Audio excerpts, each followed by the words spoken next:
सानो रुँदै भात खाएको साउदी मलेसिया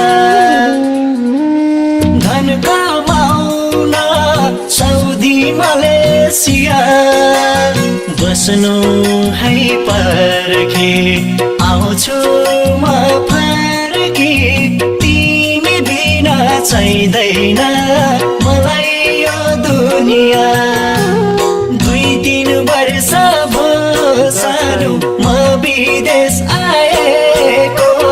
केही दिनदेखि छु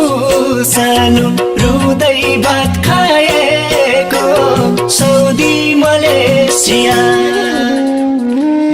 धन कमाउन साउदी मलेसिया